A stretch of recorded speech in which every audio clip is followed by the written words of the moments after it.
Hi friends, welcome to Fragrance of My Life. நம்ம சேனலில் பார்த்தீங்கன்னா நிறைய ஒன் பாட் ரெசிபீஸ்லாம் போட்டிருக்கோம். அந்த வரிசையில் இது பீஸ் புலாவ் பட்டாணி வச்சு ஒரு புலாவ் பண்ண போகிறோம். ரெசிபிக்குள்ளே போகிறதுக்கு முன்னாடி நம்ம சேனலை நீங்கள் சப்ஸ்கிரைப் பண்ணாமல் இருந்தீங்கன்னா சப்ஸ்கிரைப் பண்ணிவிடுங்க. அப்படியே பக்கத்தில் இருக்க பெல் பட்டனை தட்டி அப்படியே ஆல்னு கொடுத்துட்டிங்கன்னா நான் போடுற வீடியோஸ் அப்டேட்ஸ் எல்லாமே நீங்கள் மிஸ் பண்ணாமல் பார்க்கலாம். உங்களுக்கு நம்ம சேனலில் வர கண்டென்ட் பிடிச்சிருந்ததுன்னா மறக்காமல் சப்ஸ்கிரைப் பண்ணிவிடுங்க. இன்றைக்கி நான் குக்கரில் தான் செய்ய போகிறேன். குக்கரில் 2 டேபிள் ஸ்பூன் நெய் விட்டுக்கோங்க, 2 டேபிள் ஸ்பூன் எண்ணெய் விட்டுக்கோங்க. இந்த அளவு எல்லாமே பார்த்தீங்கன்னா 2 கப்பு அரிசிக்காக. 1 கப்புக்கான இன்க்ரீடியன்ஸ் நான் டிஸ்கிரிப்ஷன் பாக்ஸில் கொடுக்குறேன். எண்ணெய் சூடானதும் ஒரு 3 கிராம்பு, பிரியாணி இலை ஒரு 2, பட்டை ஒரு 2 இன்ச்சு, 1 டீஸ்பூன் ஜீரகம். ஜீரகம் ஃப்ளேவர் அதிகமாக வேணும் அப்படின்னா நீங்கள் இன்னும் கொஞ்சமாக சேர்த்துக்கலாம். ஆனால் அது ஜீரா புலாவ் மாதிரி ஆகிடும், அதனால் 1 டீஸ்பூனே போதும்.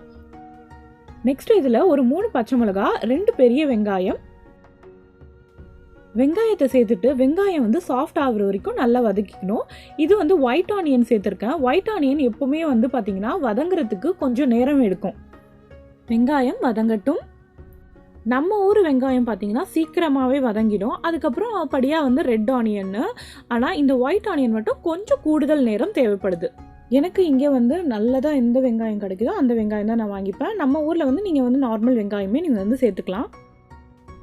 வெங்காயம் நல்லா வதங்கினதுக்கப்புறமா இஞ்சி பூண்டு விழுது 2 டீஸ்பூன் சேர்த்துக்கலாம். இஞ்சி பூண்டோட பச்சை வாசனை போகிற வரைக்கும் நல்லா வதக்கிக்கணும், ஒரு 2 நிமிஷம் போல். இஞ்சி பூண்டு விழுது வதங்கட்டும். இப்போ நீங்கள் 1 கப் அரிசி எடுத்திங்கன்னா 1.5 கப்பு பட்டாணி எடுத்துக்கோங்க.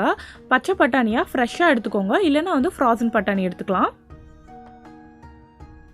ஆனால் நீங்கள் காஞ்ச பட்டாணி தான் போடுறீங்க அப்படின்னா நீங்கள் ஃபஸ்ட்டே ஏற்கனவே நைட்டு ஊற வச்சுட்டு காலையில் அதை ஓரளவுக்கு வேக வச்சுட்டு அதுக்கப்புறமா தான் இதில் சேர்த்துக்கணும்.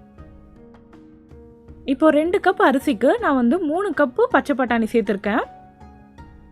பட்டாணியை வெங்காயத்தோடு நல்லா மிக்ஸ் பண்ணி விட்டுடலாம்.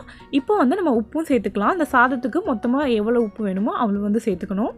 2 கப்பு சாதத்துக்கு நான் 1 டேபிள் ஸ்பூன் உப்பு சேர்த்துருக்கேன். இப்போது உப்பையும் நல்லா கலந்து விட்டாச்சு. இதுக்கப்புறமா நம்ம அரிசி சேர்த்துக்கலாம். எப்போவுமே சொல்கிற மாதிரி தான் பாஸ்மதி அரிசி செய்யும்போது முன்னாடியே கழுவிட்டு ஊற வைக்கணும். ஒரு 15 மினிட்ஸ் ஊற வச்ச அரிசி சேர்த்துக்கலாம். அரிசி சேர்த்ததுக்கப்புறமா நல்லா கலந்து விட்டுருங்க, உடஞ்சிடாமல் கலந்து விடணும். இப்போ நம்ம தண்ணி அளவு பார்க்கலாம். பாஸ்மதி அரிசியை பொறுத்த வரைக்கும் பார்த்தீங்கன்னா இந்தியாவில் இருக்கும்போது நான் 1க்கு 2 கப்பு தண்ணி விட்டுட்டு இருந்தேன். ஆனால் இங்கே எனக்கு 1க்கு 2 கப்பு விடும்போது சிலதில் கொஞ்சம் குழையிற மாதிரி இருந்தது. அதனால் கொஞ்சமாக குறைச்சிக்கிட்டேன்.